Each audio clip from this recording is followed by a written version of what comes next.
नमस्कार, मैं राज और आप देख रहे हैं प्योर पॉलिटिक्स। तो आखिर जिस बात का डर था वही हुआ। तृणमूल कांग्रेस लोकसभा में टूट चुकी है जी।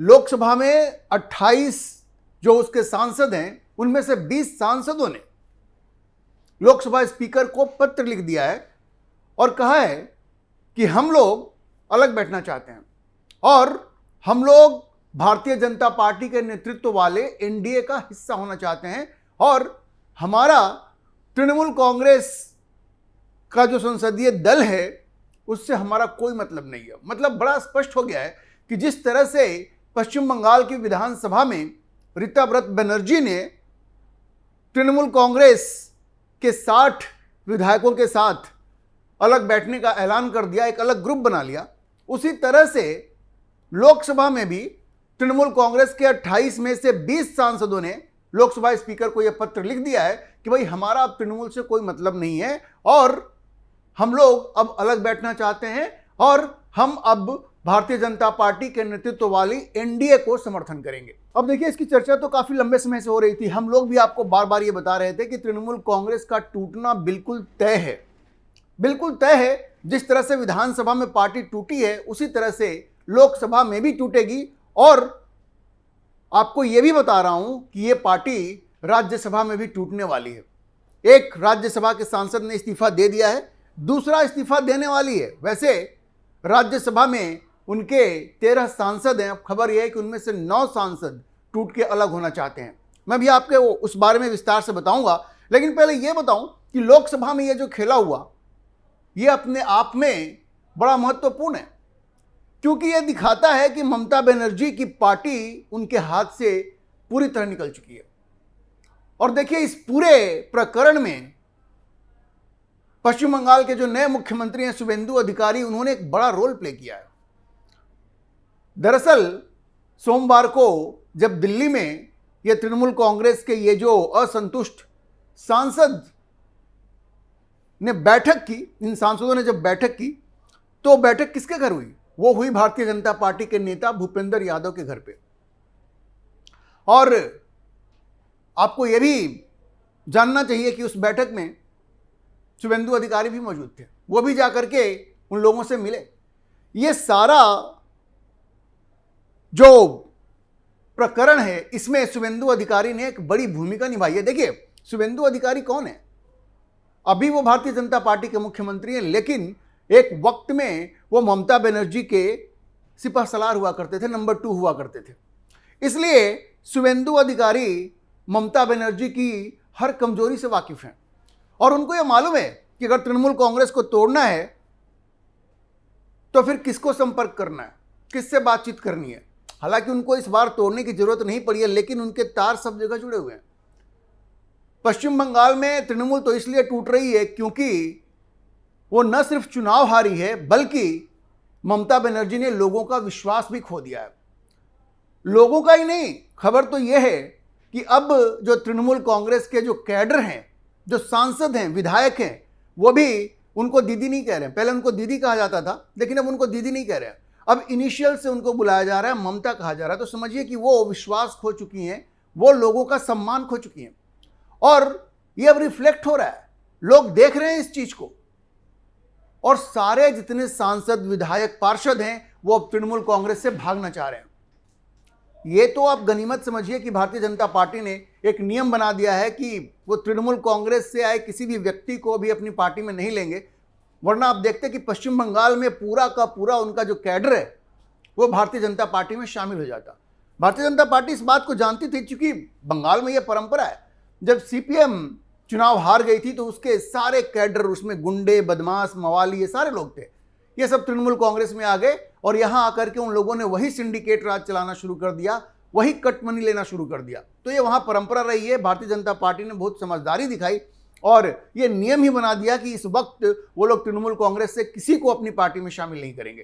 तो इसलिए पश्चिम बंगाल में वो उस तरह का भाग दौड़ नहीं हुआ है जैसा हो सकता था। लेकिन ये जो सांसद हैं, जो विधायक हैं, ये तो व्यग्र हैं। भाई, इनको अपना चुनाव लड़ना है, अगला चुनाव लड़ना है। तो दिल्ली में भूपेंद्र यादव के घर पे इन सारे सांसदों की बैठक होती है और बाद में काकोली घोष दास्तेदार उनकी नेता के तौर पर उभरती हैं और वो लोकसभा के स्पीकर को पत्र लिखती हैं कि भाई हम लोग अब अलग बैठना चाहते हैं। तो बिल्कुल टेम्पलेट बिल्कुल पश्चिम बंगाल वाला है। रीताव्रत बनर्जी वहाँ बागी गुट के नेता हैं और यहाँ दिल्ली में काकोली घोष दास्तेदार वो बागी सांसदों की नेता बन गई हैं और अब वो अलग बैठेंगी और बड़ा स्पष्ट कह दिया है कि हम एनडीए को समर्थन देंगे। अब देखिए, जो शर्मिला सरकार हैं, जो वर्धमान पूर्व से सांसद हैं, उन्होंने इस पूरे प्रकरण की जानकारी देते हुए कहा कि भाई हम लोगों ने एक मीटिंग की, हम लोगों से मतलब है कि जो असंतुष्ट सांसद हैं उन लोगों ने एक मीटिंग की और उन्होंने कहा कि भाई अब हम लोग अलग बैठेंगे। उन्होंने कहा कि दीदी जो है, मैं उनका सम्मान करती हूँ, उनके साथ काम करना चाहती थी लेकिन अब नहीं हो पाया, लेकिन अब काकोली घोष दास्तेदार के नेतृत्व में ये लोग, ये जो असंतुष्ट लोग हैं, ये अलग बैठने का उन्होंने फैसला कर लिया है और इससे बंगाल के विकास में मदद मिलेगी, ऐसा कहा शर्मिला सरकार ने। उन्होंने इसकी जानकारी दी। तो ये पूरे पत्ते, ये जो असंतुष्ट सांसद थे, लंबे समय से अपने चल रहे थे। हम लोग आपको बार बार बता रहे थे कि ये जो 20 कम से कम ऐसे सांसद हैं जो भारतीय जनता पार्टी के शीर्ष नेतृत्व के संपर्क में हैं और कभी भी वो पार्टी छोड़ के अलग हो सकते हैं। हम लोग आपको बार बार ये बता रहे थे और आखिर में वही हुआ। अच्छा देखिए, शर्मिला सरकार ने बताया कि भाई हम लोग 20 सांसद हैं और हमारी मीटिंग भूपेंद्र यादव के घर पे हुई, शुवेंदु अधिकारी के प्रेजेंस में, उनकी उपस्थिति में। इसलिए मैंने आपको कहा कि इस पूरे प्रकरण में शुवेंदु अधिकारी का रोल बड़ा महत्वपूर्ण है। आप याद कीजिए, शुवेंदु अधिकारी ने तृणमूल कांग्रेस क्यों छोड़ा? वो इसलिए छोड़ा क्योंकि ममता बनर्जी ने अभिषेक बनर्जी को तृणमूल कांग्रेस पे थोपने की कोशिश की और शुवेंदु अधिकारी ने उसको पसंद नहीं किया क्योंकि अभिषेक बनर्जी बार बार उनको अपमानित कर रहे थे। और आज वही अभिषेक बनर्जी हर किसी को चुभ रहे हैं। मैं अभी आपको बताऊंगा कि किस तरह से लोग खुल के ये कह रहे हैं कि भाई अभिषेक बनर्जी को जिस तरह से ममता बनर्जी ने तरजीह दी, वो एक मुख्य वजह है कि लोग उनसे बिल्कुल नाराज हैं और तृणमूल कांग्रेस छोड़ के अलग होना चाहते हैं। तो शर्मिला सरकार ने कहा कि हमें एनडीए की ज़रूरत है बंगाल के विकास के लिए और काकोली घोष दास्तेदार के नेतृत्व में हम लोग अब अलग बैठेंगे और लेटर वो लिख दिया गया है। ये बड़ा स्पष्ट है कि बंगाल के विकास को मुद्दा बना करके इन लोगों ने कहा कि भाई हम अब तृणमूल कांग्रेस छोड़ रहे हैं, लेकिन असल में जो नाराजगी है वो अभिषेक बनर्जी को लेकर के है। देखिए, रीताव्रत बनर्जी के साथ जिस तृणमूल विधायक को अलग किया गया था, संदीपन साहा, उन्होंने एक पॉडकास्ट में कहा, और यह बहुत छू लेने वाली बात है, उन्होंने कहा कि जब विधानसभा के परिणाम आए और तृणमूल कांग्रेस बुरी तरह से हार गई, उसके बाद विधायकों की जब बैठक होती है तो उस बैठक में यह कहा जाता है, जो वहां विधायक होते हैं, जिसमें सारे वरिष्ठ लोग भी शामिल हैं, कि आप लोग खड़ा होकर के स्टैंडिंग ओवेशन दीजिए, किसको? अभिषेक बनर्जी को, और क्लैप कीजिए, जबकि आपकी पार्टी बुरी तरह से चुनाव हार चुकी है। उसके बाद भी अभिषेक बनर्जी के सम्मान में वरिष्ठ नेताओं को खड़ा होकर के क्लैप करने के लिए कहा गया। तो संदीपन साहा ने यही कहा कि भाई यहां इतने वरिष्ठ लोग हैं कि जब वो राजनीति जब उन्होंने शुरू की तो शायद ये अभिषेक बनर्जी जो है वो स्कूल में पढ़ते होंगे या तो उनका जन्म भी नहीं हुआ होगा। ऐसे लोगों को आप अभिषेक बनर्जी के सम्मान में खड़ा होने के लिए कह रहे हैं और क्लैप करने के लिए कह रहे हैं, तो ये तो बहुत बेइज्जती वाली बात है। तो अभिषेक बनर्जी को जिस तरह की तरजीह देने की कोशिश की ममता बनर्जी ने, वही उनके पतन का कारण बन गया। क्योंकि देखिए, अभिषेक बनर्जी में वो लीडरशिप क्वालिटी भी नहीं है। वो हमेशा लोगों को हर्ट करते रहे, किसी के साथ न ढंग से बातचीत, न अपने वरिष्ठ नेताओं को सम्मान देना, ये सब उनकी बहुत बड़ी कमियां रही। और देखिए, डरपोक भी इतने हैं कि जब से उनकी सिक्योरिटी गई, वो घर से बाहर निकलना ही उन्होंने बंद कर दिया। 26 दिन घर से बाहर नहीं निकले, 27वें दिन निकले तो पिटाई हो गई, वो अंडे वगैरह उन पर फेंक दिए गए। तो ममता बनर्जी के पतन के सबसे बड़े कारण बने हैं अभिषेक बनर्जी, और ममता बनर्जी अभी भी इस बात को मानने को तैयार नहीं है। क्योंकि दिल्ली जब वो आई हैं, मजे की बात यह है कि ये लोकसभा में ये जो पत्र लिखा गया कि 20 सांसद अलग हो रहे हैं, वो उस दिन हुआ जिस दिन ममता बनर्जी दिल्ली में थी, इंडी गठबंधन की बैठक में शामिल होने के लिए दिल्ली में थी, और उनके साथ अभिषेक बनर्जी भी थे। तो आप सोचिए ये कितनी बड़ी बेइज्जती है। वो दिल्ली आती हैं और उनके सांसद उसी दिन लोकसभा स्पीकर को पत्र लिख देते हैं कि भाई हमें अब इनके साथ नहीं रहना है, हम अब अलग बैठेंगे। अच्छा देखिए, ये तो लोकसभा की बात हो गई। जैसा मैंने आपको बताया, राज्यसभा में भी उनके 13 सांसद हैं, उनमें से 9 तो बिल्कुल बेकरार हैं छोड़ने के लिए, और उनमें से एक शुवेंदु शेखर रॉय, उन्होंने तो इस्तीफा दे दिया है।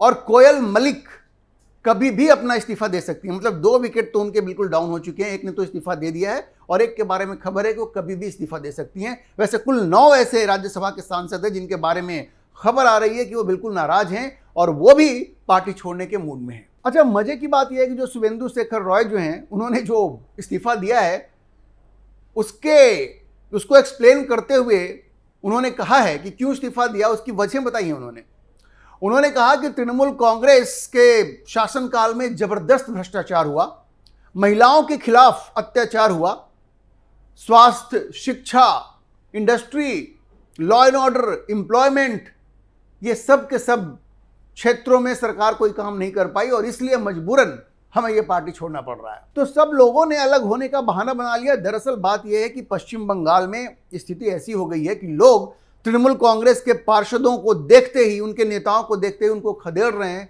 अंडों से हमले हो रहे हैं, पिटाई हो जा रही है उनकी। कोई दिख रहा है कि पलंग के नीचे जाके छिप गया है, कोई साड़ी के नीचे छिपा हुआ है।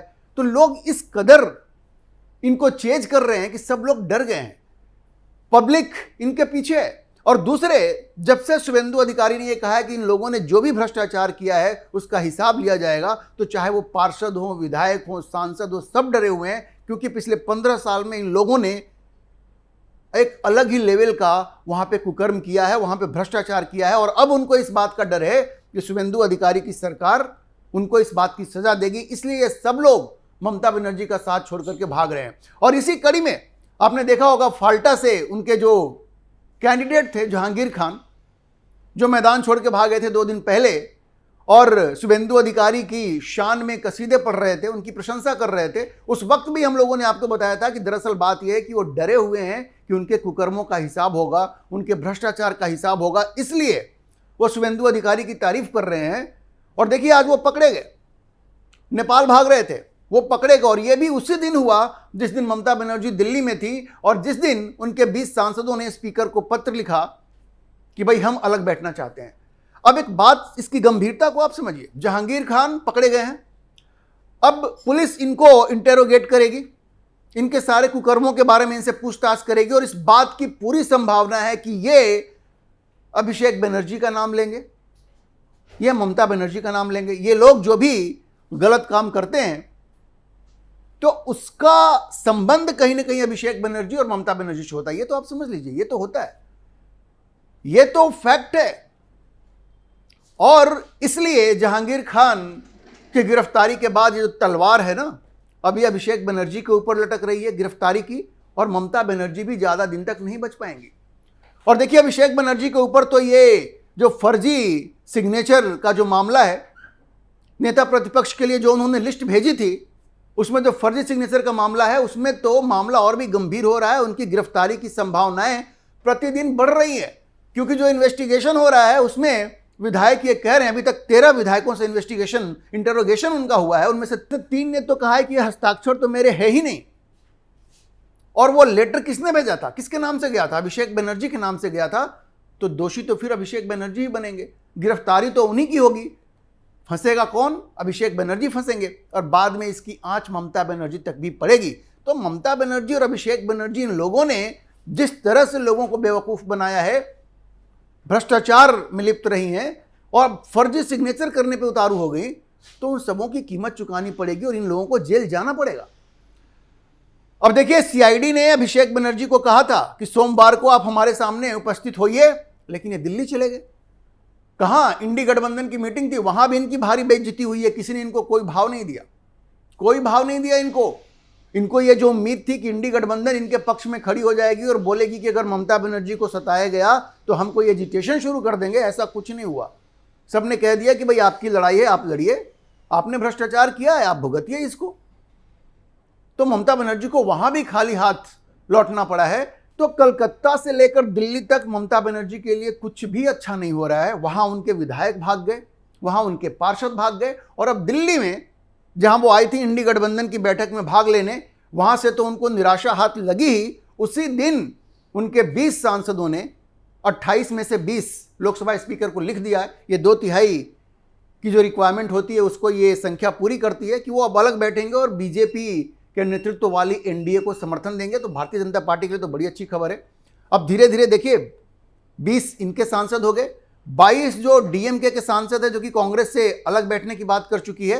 तो मोदी सरकार को लोकसभा में भी धीरे धीरे 2/3 बहुमत मिल जाएगा। अब तो इसकी पूरी संभावना है और सरकार इसीलिए डिलिमिटेशन का बिल फिर से लाने की सोच रही है। खैर वो तो मोदी की अलग कहानी है, मोदी सरकार की। ममता बनर्जी की भारी बेइज्जती हो रही है, सब लोग इनको ठुकरा रहे हैं। इनको सोचना पड़ेगा कि अभिषेक बनर्जी को इस तरह से बेलगाम करके खुली छूट दे करके गुंडागर्दी की उन्होंने राजनीति में कितनी बड़ी गलती की है और उसकी कीमत उनको इस तरह से चुकानी पड़ रही है कि उनके हाथ से पूरी पार्टी निकल गई है। सिर्फ पार्टी नहीं निकली है, लोगों की नजरों में उन्होंने अपना सम्मान भी खो दिया है। अभी के लिए इतना ही। हम इस खबर पर नजर बनाए रखेंगे और आपको अपडेट करते रहेंगे। इस विषय पर आप क्या सोचते हैं अपनी राय कमेंट बॉक्स में जरूर लिखें।